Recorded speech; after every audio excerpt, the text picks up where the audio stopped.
Okay. Good afternoon, everyone, and welcome to our one-on-one Q&A session with the FSEV Team Management Lead, Parth Mehta. In today's session, we will first address questions submitted via the form, followed by any questions received from participants on the Zoom session. If we have time, we shall cover queries from the YouTube web chat as well. Hey, hi guys. Hoping everyone's safe and welcome to the session for the team management and myself, Parth Mehta, as Crystal kindly introduced me out there. And just a few things about myself. I'm currently in Germany, studying at the Technical University of Berlin, doing a master's out there.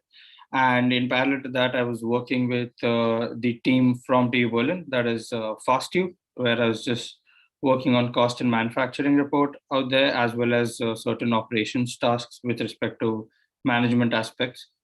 And before that, I was working at Aether Energy for a year and a half, wherein I was working in program management, which is a lot to do with project management plus team management plus people management. From that aspect, I was working with the different cross-functional teams, some projects with respect to with the government of India as well.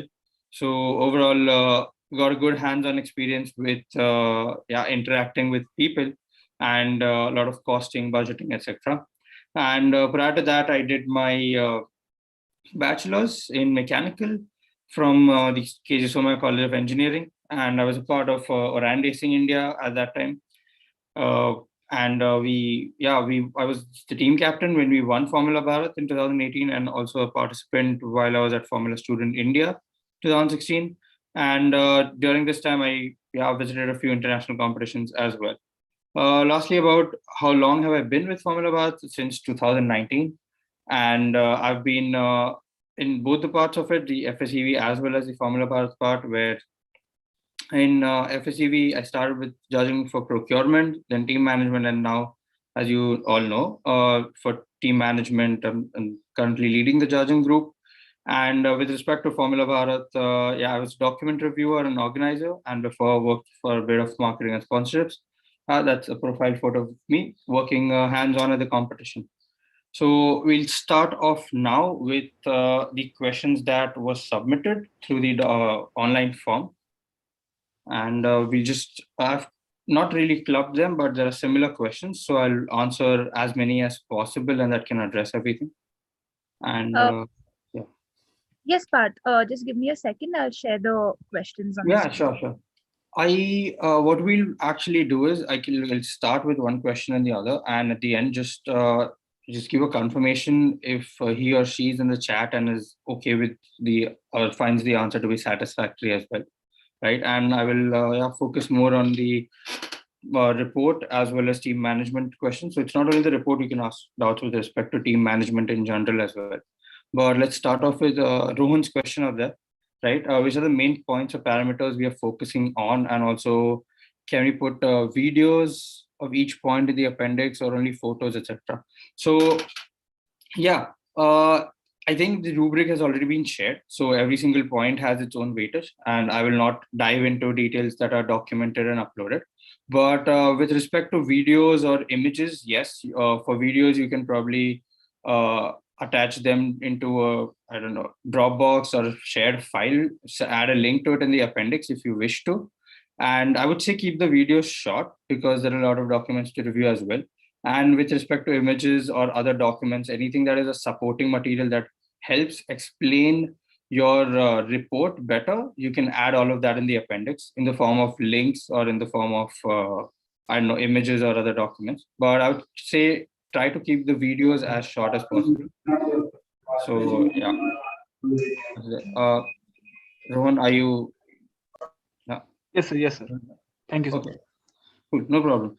And Yash has asked about what has to be included in the change management, and Amar about conflict management. Okay, so in change management, okay, for example, just consider a situation if you are in the middle of your year and you're manufacturing something, but a sponsor changes and that leads to a change in a part. So how would you go around with that change? So do you have a fixed methodology to approach any form of change? Do you categorize different changes, their risks, etc.? So that's how you want to manage change at Formula Student as well as in the industry later on.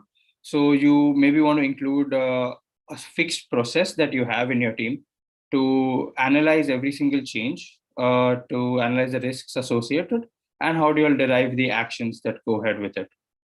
So that's what we expect with respect to the change management. The other things are available in the rubric. For conflict management, we are all known to this. It's not pretty unknown that conflicts surely will arise in teams that have a lot of work going on. So you can, again, I would say there's a process that y'all should be having, which can be explained out here. You all can also, for change management as well as conflict management, give us examples on how a certain situation that was encountered was handled. And one of the biggest things that we look for during change management is how and what changed with respect to the COVID situation, because a lot has, right? And we are into a new normal now, that people say. But coming back to conflict, yeah, you can talk about situations where you'll have to choose between X and Y, or you'll have to follow one person's directive or the other person's directive, or anything where you had to anytime you're at crossroads, I would say is a good example of conflict management.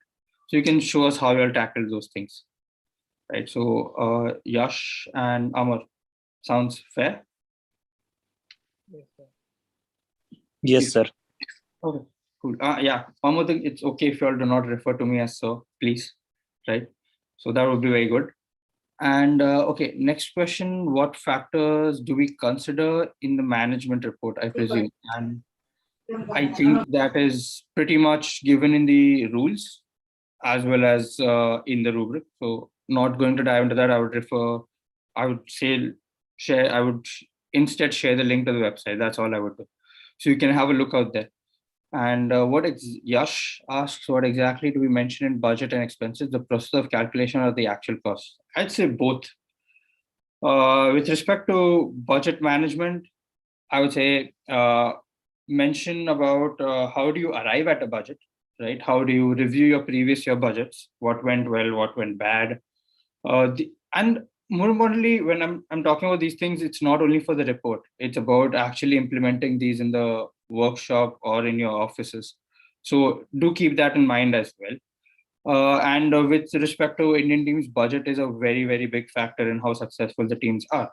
So coming to that again, now, yeah, so you need to show how the calculations are done, what the actual costs are, what, for example, was how much was sponsored, how much was bought, where did the money come from, how do you all handle finances, how do you all manage expenses, do you all actually, so you have fixed expenses and then you have unpredicted expenses.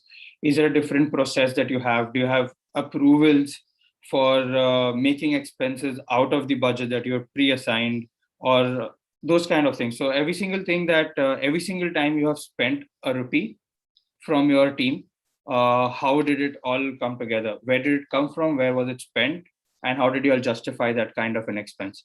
So that would be more about I would say, budget and expenses point of view. So all the questions related to budgeting would be there. And tools would be very simple. The most basic tool is Excel, of course. And there are other budgeting softwares where you have these apps where people can register all their reimbursements, etc.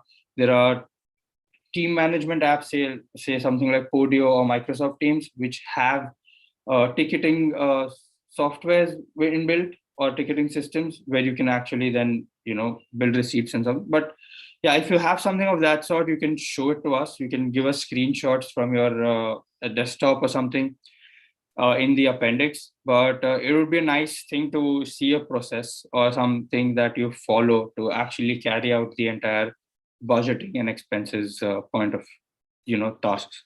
So I think that answers the question for Yash as well as Amar again. Yeah. Yes, Cool. sir. And Parth has the same question about conflict management. I think I explained it before. And okay, the report needs to be self-introductory. How can we best? Okay, so There's not much I can say about this. This is something that we leave to the teams to themselves to think about how can they make it more approachable. And this thing, in a general aspect, from my past experience, I can tell you every single report starts with the, I would say, the higher level of things, the goals, etc., and then moves on to the granular stuff. So yeah, that's the only thing I can say. But how you do it is based on you, and yeah, that's what makes your team win. So yeah, leave it to you guys. And should the timeline be defined for the whole prototype or only the part and so for Pratik? So I would say it should be for the whole prototype from a very from a yeah, I would say for the whole prototype from a very broad perspective, but with respect to the powertrain and the manufacturing from a detailed end. So maybe you can dive into the component design and component manufacturing for the main powertrain part of it, which we are focusing for this competition. And the rest of it, you can just do an overall view of the timelines. Okay, that's okay, suspension was done this way or that way, and during this period. But you don't need to dive into, okay, where the upright or what time the upright was manufactured. But you can do that for all the components that come in the e-powertrain and the accumulator system as well. Thanks. Yeah, no problem, Pratik. And okay, Amar again has his weekly and research report to be prepared. If yes, do we have to present it? Sorry, I didn't really get this question before as well. Amar, if you are there, you can just give me a sentence or two about what you want to be answered at. Yeah. Actually, do we have to keep the weekly reports because in timeline how we have done the work so that we can present it through weekly reports, and in that timeline what we have researched, do we have to show that in brief or not? Okay, so that's a very good thing to have, right? That you're doing this at your workshop. I would say that's a good thing. And also, yeah, you can include a sample or something in the appendix. You do not, I would recommend not using up your limited pages for the report with such examples and this thing, but just drop a line that says, okay, refer to appendix or page number, something. And then we can always have a look. You don't need to attach all of them. Maybe a sample one that can explain everything, the best example that you have, and that would be more than good enough. Yeah. Okay. Cool. Is project timeline point covered as per online mode or both online, offline mode? Both the things. I presume what you mean out here is the time where everything shifted to virtual and the time where everything was in the workshop. If that is the thing, then yes, it has to be the entire timeline for the amount of period, the period for which you were working on the vehicle, be it in person or virtually or from home or something. So the timeline is for the whole thing, right? Rohan, does that answer your question? Yes, sir. Thank you. Good. And how to build an effective management report? Okay. The answer to this would be after you get graded post your submission. You'll know how effective your management report was. And then we can have a feedback session on me telling you what to improve, or even the other judges telling you what to improve. But I can't really give an answer right now, right? Because then I'll have to give everyone on the full score. So yeah, sorry for that. And coming back to Rohan's question, give detailed information about appendix section in report. Okay, that's more of an action item for you and not for me. So I'll move on to the next one as well. Do we need to elaborate every point in detail? The extent of detail depends on you, because it depends on how you explain. Maybe within 5 pages, you're able to explain every single thing and you don't even require an appendix, or maybe you are not able to explain things in 5 pages and you need to move on to the appendix and use it for proof, etc. So how concise and precise you are with your information and your work is totally dependent on you, and not something that I can tell you to do or not to do, right? So the next question, okay, again from Mangesh, as every picture graph can depict everything better than something. Yeah. So in this, again, I would say infographics are good, but too many infographics are not always helpful. because this person just gets lost. Because with infographics, yes, you can depict a lot of information in one small space, but there is no flow with respect to infographic, moving from one infographic to another.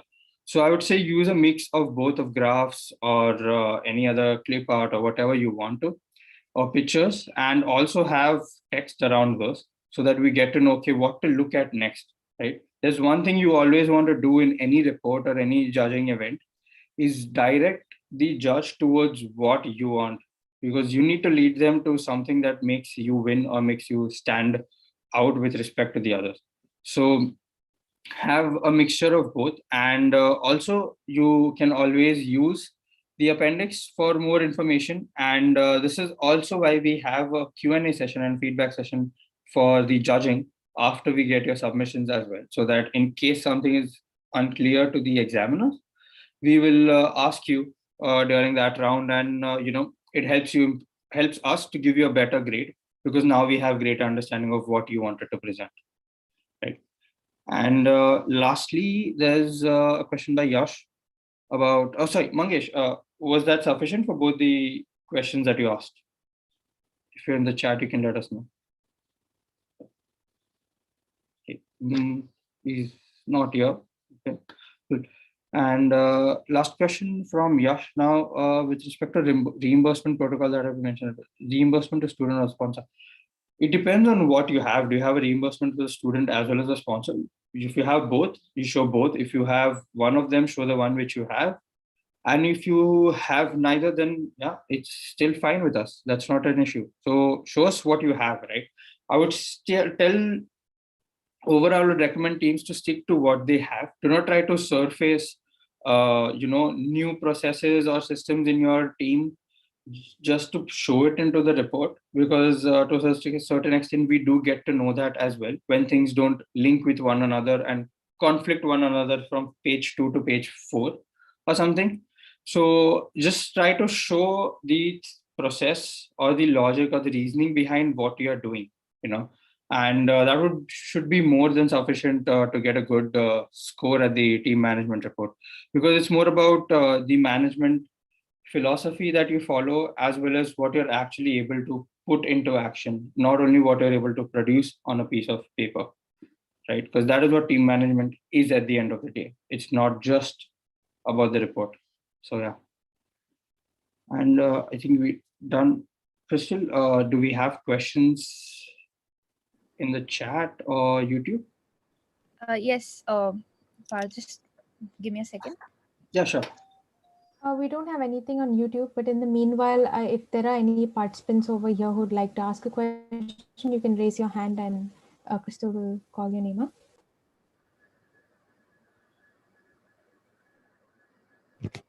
Go ahead, Karthikeyan.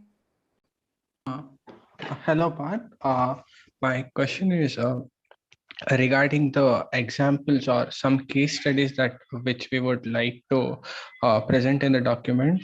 Would you be expecting it in the main report or the appendix? I would say case studies or examples would usually go into the appendix, but general processes of handling things can go into the main report. That's how you can do a fair distribution as well, because you have a limited number of pages for the report. So unless you have space, then it is fine. That's what I mentioned earlier. If you are able to fit everything in the given pages, you may not even require an appendix. But if there are some texts, a lot of, as you mentioned, case studies or examples, you can always use the appendix. Okay, I had another question regarding budget report. Budget management. If there are some things that are more relevant in the procurement document, procurement report, like certain things like sponsorship or cost and performance parameters. So it'll be somewhat related to budget management as well, right? So how in case we encounter some such conflicts, like while framing the document, or what would you suggest for us to do? Okay, so I would say the judging is pretty much not like a bit separate for procurement as well as this thing. Yes, we do have rounds of discussions with the judges from both ends, but we're not really discussing every single aspect of the document or what was there in the document. So I'll say a brief excerpt from there would do from your procurement report. I do know that you all have a detailed budgeting and all the cost versus performance parameters, etc. Everything that you'll want to do in the procurement as well. But you can talk a bit about it. You can just mention that it exists. That is, and if it actually does, and then attach the same examples that you did in the appendix. So it's for you. It's I would say it's preparing one document and submitting it at both the ends. So it's pretty nice. Thank you so much, Parth. It was very helpful. All right. Any other questions? Hello, sir. Yes, Hello. Rohan. Yes, sir. I want to ask one thing that taking a point, for example, taking a point that a goal or objective. So we have to put our goals or objectives in our report, or we have to write our procedure for making that goals and objectives. And then in appendix section, we have to prove that, or we have to put our goal sheets or objectives there. What type of way? So in the report, have of to- course, yeah, in the report, we would expect a systematic way of how you firstly define your goals, and secondly, how do you arrive at those. So that is surely what we expect. The personal goals that your team sets really does not affect the judging that we do for their team management, right? Because every single team has a different story, I would say, and a different situation to have different set of goals, right? So I know the end goal of everyone is to win the competition, but everyone has different goals at certain stages of their formula student history. So we want to understand how you formulate these goals and how you arrive at them, and how do you ensure you arrive at those ones, right? So yeah, we more focused on having a look at that rather than just what your goals are and say 5 bullet points. That's okay. We don't need to know that. Yes, sir. Yes. Thank you, sir.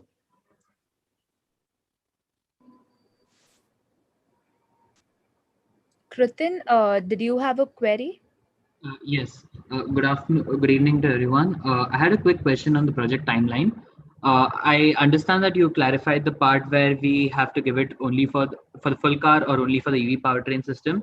But I would like to extend the question to ask if it has to be for a particular season, or is it up till the 2023 competition as mentioned?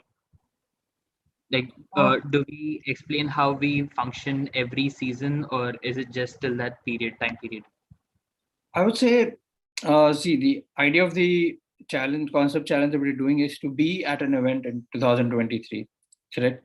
And until then, you are working on this design phase or the manufacturing phase. So it would be good to see a report if you have it, you have a expected timeline until 2023 of how your development is going to happen and how you will be at that competition. And if not, or something, we are still okay if you have it for the current season. So that is also fine. But from a team manager's perspective, if I were running the project, I would surely have had made a timeline until 2023. So yeah, that's that. Great. Thank you so much. No problem.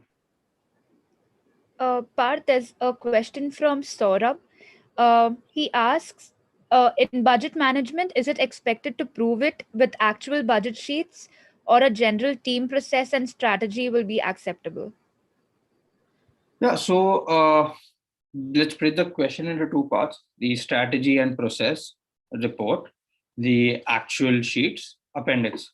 As that's all I can say. Yeah, you can choose what to put where, but yeah, you need to complement something because to a certain extent, yeah, you need to prove the fact that everything you're mentioning in the report, which is an ideal case flow, is actually being done as well. So we need to see to a certain extent, okay, that these are our receipts, or this is how we do this. Yeah, we have a budget sheet or something of that sort. So you need to support all the claims using the appendix, is what I would say. Okay. Any other queries? Yeah. I'm not sure, but is this purely just related to the report, or if the students are free to ask questions just related to team management in general as well? Kathy or Crystal? Yes, Parth. They can ask you about team management too, even generally. Okay, cool. So feel free to ask if you guys y'all have the session to yourselves, so y'all can feel free to ask if you have any questions outside the report as well.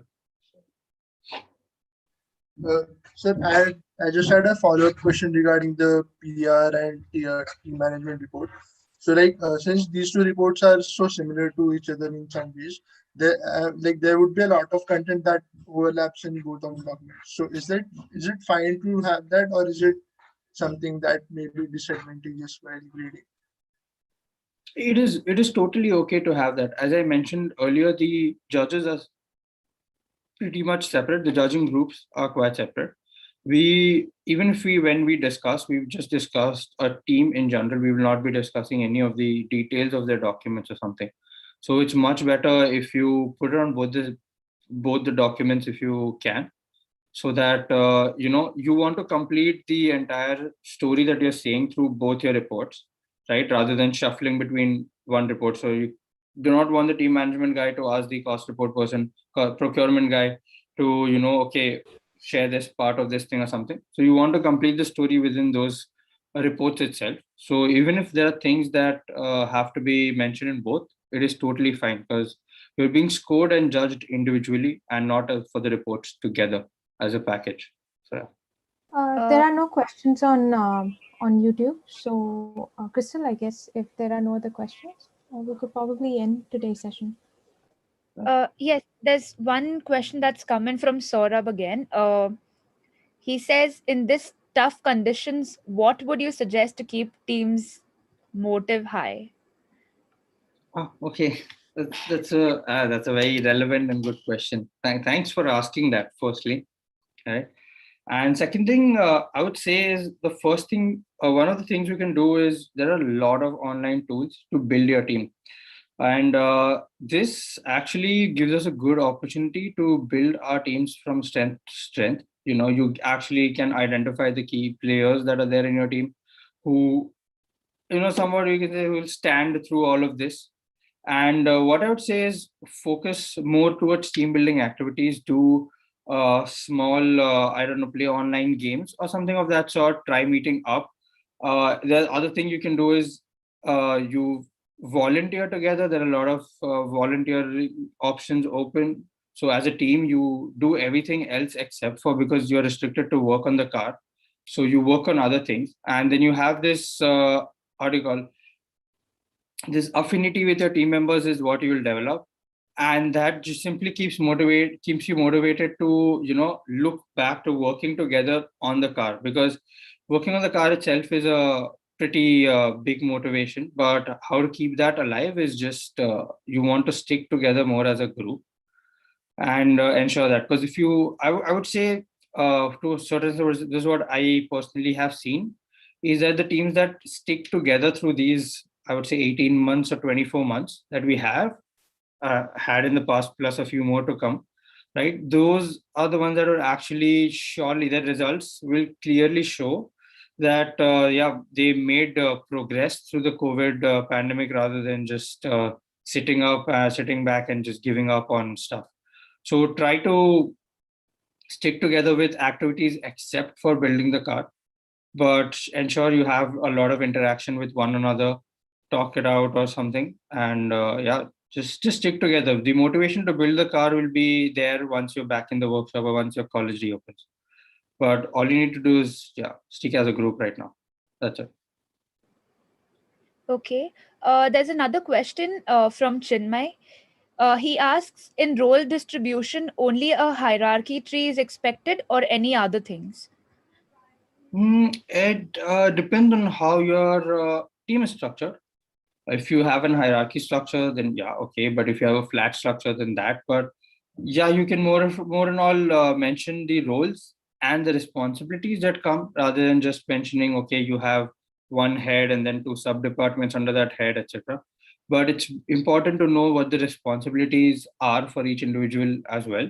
If you can mention that in a nice and clear way, it's helpful for us to judge, because it's pretty simple to draw flowcharts for hierarchy. Okay. Another question from Ketan. If the team's budget is too small and while planning car for FSEV, the costs are going high, then, and his question remains unfinished. Okay. If he's there in the chat, he can probably speak up. His query was put up on YouTube. Okay. Okay. Sorry. So, okay. So I believe what Yes, he is trying to. He did. He asked, how should we define these problems in procurement and budget reports? Okay. So, what you're trying to say is that, okay, as you start building stuff, things will get more expensive, but currently your budget is a bit smaller than the whole thing. That is fine, because what you can show also, and what is a very good tool, is in the timeline in certain softwares, you can also show the inflow of money and the expected inflow, right? Because no team starts on day one with the X amount of budget that they want to build the entire project.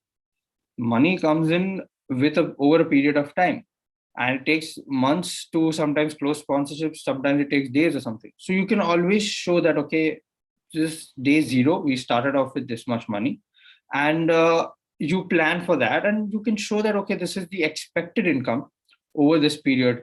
Say 6 months down the line, some more money, 12 months down the line, a few more. And if that ways, you can show that the project can be realized with expected flows as well. But realistic, of course, we cannot expect I don't know, a shower of 50 lakh rupees overnight. So if you can still show that towards the end of your project realization, that still works for us. And that in fact is a better way to show things, rather than just showing, okay, we have a pie chart of the distribution of expenses, but we also have a expected or a planned marketing or sponsorship campaign as well. So yeah, that's a nice thing to show. So do not worry about if today's budget fulfills 3 years or 2 years that are later. That's fine. You can explain it to us. Yeah, that's a good question to ask. Yeah. We have another query from Chinmay, who asked about the hierarchy. He asks, can we enter a responsibility assignment matrix in a hierarchy tree? Yes, you can. If it is interpretable, surely you can. You have no worries about that. There are a lot of different tools or matrices, I would say, standards to assess or to assign responsibilities and yeah, hierarchies as well. So you can use any of those. All right. Anyone else with any queries? If we do not have any more queries, we will end the meeting. I had a small query. This once again comes on the lines of the timeline. Is it expected when we project our timeline as well as a budget to ensure that we are to consider that we are participating in the 2022 competitions, or do we just show how we are going to manage around it and assume that the pandemic situation is going to go ahead as it currently is? Okay. Indicating that we won't be able to build a car in 2022 and then directly we attempt for FB 23. Okay. So if that is your situation, you show that, right? Whatever is your situation, stick to that. You do not need to create an hypothetical case that says, okay, we will be there at 2022, or we will be there at 23 or 24 or whenever. So whichever way it works for you, right? In whichever is I would say the real case scenario, let's focus on that rather than just being dead fixed on okay, then when is the next competition season coming up. Let's focus on your timelines rather than just keeping the competition as your the nearest competition as your deadline. Okay, so yeah. But if I can add to that, Yeah. I think even for procurement and for engineering design and for team management reports, that participants mention it at the very beginning of their report, what they're planning for, what is their timeline in, like what are they, which competition are they planning for? That way the judges have an idea beforehand while going through their report, what the scenario, real case scenario is. Yeah, true. Got it. Thank you so much.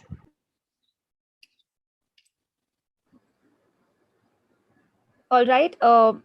I do not have any queries in the chat box, so I'm assuming there are no more questions.